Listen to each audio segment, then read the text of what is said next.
मुजफ्फरपुर के समाज सेवी से जाने जाते हैं और समाज सेवी में आपका दिलचस्पी है, शिक्षा लाइन से जुड़े हुए हैं। अभी 2025 का विधानसभा का चुनाव का सरगर्मी तेज हो गया है। पहले चुनाव में रोटी कपड़ा और मकान का मुद्दा हुआ करता था, अब जो है बैकवर्ड फॉरवर्ड हो जाता है, हिंदू मुस्लिम हो जाता है। तो कहाँ तक मतलब कि ये सच है वो बताएं। सबसे पहले आप सभी को मैं संजय सुमन नमस्कार भी करता हूं और साथ ही साथ बधाई भी देता हूं कि मेरे जैसे सामान्य लोगों का बाइक लेने के लिए आप लोगों ने यहां तक आया। जहां तक 2025 का चुनाव का मुद्दा है, जातीय मुद्दा है या धार्मिक मुद्दा है, जो भी मुद्दे हैं, जो आपने कहा बैकवर्ड फॉरवर्ड हिंदू मुस्लिम, जाति व्यवस्था भारतीय समाज की यथार्थ रही है। इसकी ऐतिहासिक लंबी फेरहिस्त है कि कैसे जाति व्यवस्था ने देश को कई बार संकटों में डाला। देश गुलाम भी हुआ, देश पर दूसरे देशों का शासन भी हुआ। इन सब के पीछे जाति व्यवस्था ही मुख्य आधार बिंदु रहा है। इसकी चर्चा जो भी हमारे ऐतिहासिक शोधकर्ता हैं या राजनेता हैं अपने मंचों से कई बार इसकी शिकायत कर चुके हैं कि प्लासी का युद्ध हो या अन्य मामला हो, कि जाति व्यवस्था किस तरह भारतीय जो एक विविधता वाली संस्कृति है, एक गंगा जमुनी संस्कृति इसकी जो पहचान रही है, कैसे जाति व्यवस्था ने इसको बार बार खंडित करने का प्रयास किया है। निश्चित रूप से इस चुनाव में जाति व्यवस्था एक यथार्थ है, लेकिन दुखद पहलू है। दूसरी बात कि लोकतांत्रिक प्रक्रिया में हम जी रहे हैं। लोकतांत्रिक कुछ मूल्य होते हैं। हमारे देश के राजनेताओं ने खासकर स्वतंत्रता आंदोलन के दरमियान किस तरह जाति व्यवस्था से जकड़ी हुई लोगों को क्रमशः लोकतांत्रिक मूल्यों से परिचय कराया, उस पर आरूढ़ भी हुआ। जिसमें हमारे जितने भी राजनेता रहे, महात्मा गांधी रहे हों, जवाहरलाल नेहरू रहे हों, पटेल जी रहे हों, सुभाष चंद्र बोस जी रहे हों, भगत सिंह रहे हों, जितने भी हमारे राजनेता हैं, उन्होंने जो पृष्ठभूमि तैयार की थी और उस पृष्ठभूमि की झलक आज़ादी के बाद भी हम जब देखते हैं, जब चुनाव होते हैं और कैसे हमारे राजनेता आते हैं और कैसे भारत को एक विकसित राष्ट्र कहें या एक आत्मनिर्भर राष्ट्र बनाने की दिशा में प्रयास करते हैं, चाहे वो नेहरू जी हों, चाहे लाल बहादुर शास्त्री हों, चाहे इंदिरा गांधी हो या अन्य कोई हो। लेकिन धीरे धीरे राजनीतिक व्यवस्था में राजनीति का अपराधीकरण होते गया और फिर कालांतर में अपराधी का राजनीतिकरण हो गया। और इस राजनीतिकरण में, आपराधिक राजनीतिकरण में हम जाति भी देखते हैं, धर्म भी देखते हैं, जो किसी न किसी रूप में भारत के लिए, लोकतांत्रिक मूल्यों के लिए उसे हम अच्छा नहीं मानते। तो ऐसे प्रतिनिधि से और जो चुनाव लड़ने के लिए इच्छुक हो रहे हैं, उनसे क्या अपील करना चाहेंगे? जो सबसे पहले हमारे राजनेता राष्ट्रपिता महात्मा गांधी जी ने कहा है कि राजनीति धर्म है, पेशा नहीं। यहीं पे अंतर हो जाता है। अब राजनीति धर्म नहीं रह गया, व्यापार बन गया है। और इस व्यापार में हमारे किसी भी दल के जो नेता हों, अब सब में अच्छे लोग हैं, सब में वो तथाकथित कह सकते हैं नेगेटिव लोग हैं, लेकिन अच्छे लोग अभी भी हर जगह हैं। समस्या आती है कि उपभोक्तावादी संस्कृति का दौर चल रहा है।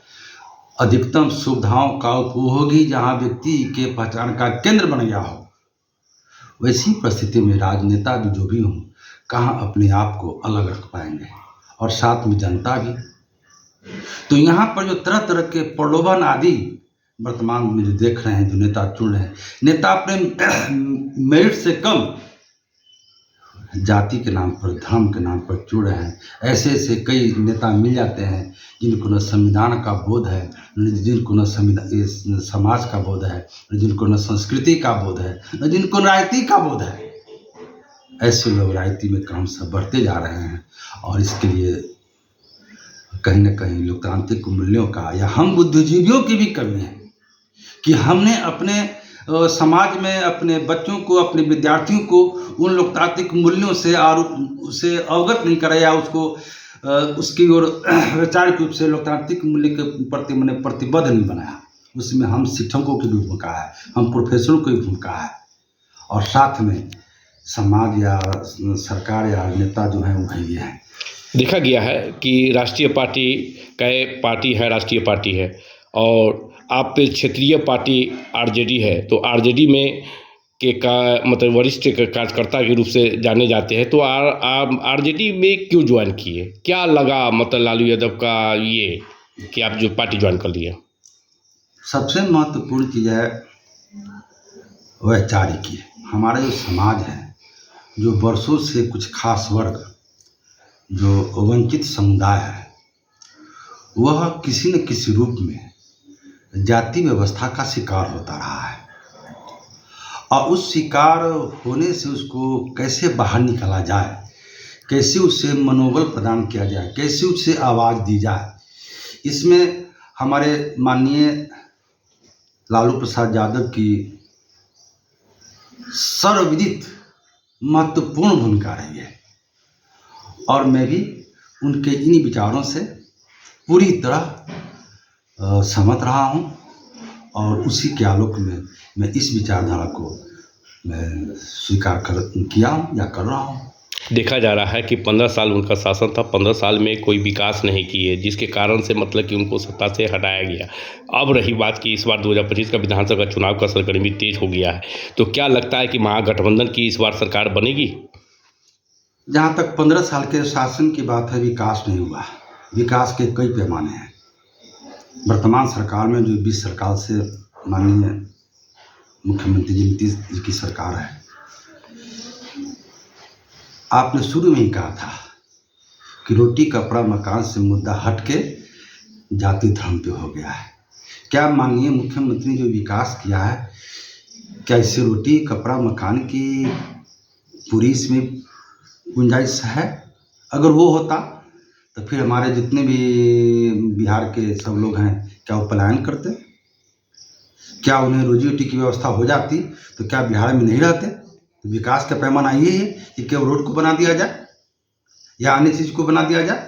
विकास के कई पैमाने हैं। ठीक उसी तरह 15 साल का जो शासन रहा, उसमें भी विकास के कई पैमाने थे। सबसे महत्वपूर्ण था मनोबल को बढ़ाना। अपने परिवार से इसको देखिए। अपने परिवार में जब बेटा बाहर पढ़ने जाता है या घर में होता है तो क्या कहते हैं बेटा को, अगर असफल होता है तो कहते हैं कि बेटा कोई बात नहीं, अगला साल मेहनत करना है। क्या है? मनोबल बढ़ाना है, उसको आवाज़ देना है। लालू जी ने वही क्या मनोबल बढ़ाया, और वह जो पूंजी दी उन्होंने, वो वर्षों से किसी ने वो काम नहीं किया है। 20 साल इनका कार्यकाल मतलब कि लगभग हो गया है, और 20 साल के अंदर में सारे सड़कें मतलब कि बनाए नीतीश जी और अपने रीजन में, और मतलब कि जो है योजना जो बहुत से चल रहे हैं। अभी माँ बहन योजना आप लोग कहे थे, तो हर महिलाओं के, हर परिवार के एक महिलाओं को 10-10 हज़ार रुपये देने की दे रहे हैं। अकाउंट में कितने लोगों को मिल चुका है।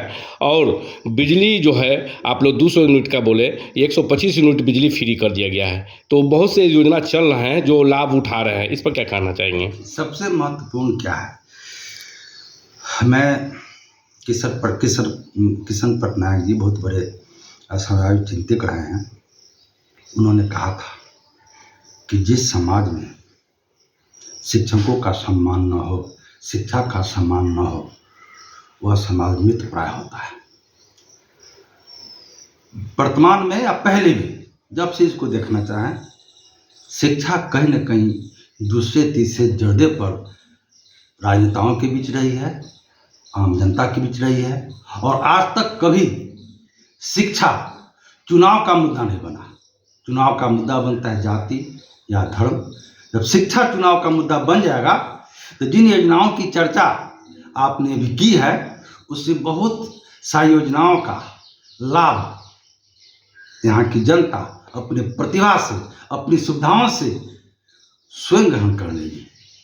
ये प्रति महीना जो तथाकथित बिजली फ्री 125 यूनिट हो गया, बिजली कहीं न कहीं बिल भुगतान करने की स्थिति में आम जनता नहीं, तभी तो सरकार क्या करना पड़ा। हम जनता अगर शिक्षित होती, उसको यदि इस रूप में सरकार सुनती, रोजगार का अवसर मिलता, तो सरकार को 1.25 यूनिट बिजली फ्री करने का मौका नहीं मिलता। तो कुढ़नी में किस रूप में देखें? कुढ़नी में ये मतलब कि चर्चा का विषय बना हुआ है कि चूंकि आप कुशवाहा समाज से आते हैं और वहाँ ज़्यादा संख्या में कुशवाहा समाज है, तो कहने का मतलब है कि वहाँ चर्चा का विषय बना हुआ है कि आपका नाम आ रहा है कि अगर आरजेडी से टिकट मिलेगा, सुमन जी को टिकट मिलता है, तो हम लोग पूर्ण मतलब कि समर्थन करेंगे। महागठबंधन के जितनी भी ये दल हैं वो सब सपोर्ट करेंगे और उनको विधायक बना के भेजेंगे। इस पर क्या कहना चाहेंगे? देखिए, सबसे पहले तो जो कुढ़नी की जिनके माध्यम से मिली है, वो सबको मैं शुभकामनाएं मैं प्रेषित करता हूं कि मुझे इस लायक वो समझ रहे हैं कि मैं आऊँगा तो कुछ बेहतर करूँगा। वैसे मैं पूरा है ना कि पूरा उसमें लड़ना ही है, इस ढंग की मानसिकता पूर्णतः नहीं है। हाँ, पार्टी का आदेश होगा कि ना आप चुनाव में आइए, तो निश्चित रूप से मैं चुनाव में भाग लूँगा। अब रही बात एक और क्या विधानसभा मतलब कि जो है से भेजने का ये तैयारी लोग कर चुके हैं कि वो अच्छे व्यक्ति हैं, चूँकि शिक्षा लाइन से हैं, प्रोफेसर हैं, सारा कुछ है और वो उनको पर विश्वास है, इसलिए इस बार मतलब कि आपको चुनना चाह रहे हैं वहाँ की आम जनता को मैं यही बताना चाहूँगा कि मेरा जो अब तक का जीवन है खुली किताब है। राजनीति मेरे लिए धर्म होगा, पेशा में तो मैं प्रोफेसर हूँ ही, राजनीति मेरे लिए धर्म होगा। और निश्चित रूप से अगर मौका मुझे मिलता है, मैं नेता नहीं हूँ, मैं प्रोफेसर हूँ, मैं कोई वादा नहीं करता। अगर मुझे चुनते हैं तो मेरे जो क्रियाकलाप होंगे, जो मेरे काल होंगे, जनता देखेगी, जनता जज करेगी। मैं अपने मुँह से उसके संदर्भ में कुछ भी कहना कि मैं ये कर दूंगा, वो कर दूंगा, यह मुझे से व्यक्तित्व के लिए नहीं है। हाँ, ये मैं जरूर करूँगा, वो करेंगे, लेकिन इतना मैं जरूर कहूँगा अब तक मेरी खुली किताब है और यह आगे भी रहेगी, इसका मैं आश्वस्त कर सकता हूँ। अगर आप विधानसभा में आते हैं तो क्या प्राथमिकता होगी आपकी पहली? अभी देहात में कहावत है और उस पर वादा के संदर्भ में मैं कुछ भी नहीं कहना चाहूँगा। प्राथमिकता जैसे सब लोगों ने था, क्या हमारे जो राजनेता या जो पार्टी की तरफ से जो वो चुनाव घोषणा पत्र जारी हो रहा है उसी को ठीक से लागू हो जाए, वही जनता के लिए सबसे बड़ी विकास होगी। जितना कोई भी दल हो, इस तरह संविधान बहुत अच्छे हैं, सब दल का घोषणा पत्र बहुत अच्छा होता है। उस घोषणा पत्र पर अमल होने की चीज़ है। अगर उस घोषणा पत्र पर अमल हो गया तो हर जनता की वो समस्या बहुत हद तक दूर हो जाएगी। तो मैं समझता हूँ कि राजे जी ने जो घोषणा पत्र जारी किया है किसी भी क्षेत्र के लिए, वही एक बहुत बड़ा विकास का मापदंड होगा और बशर्ते कि उस पर अमल किया जाए।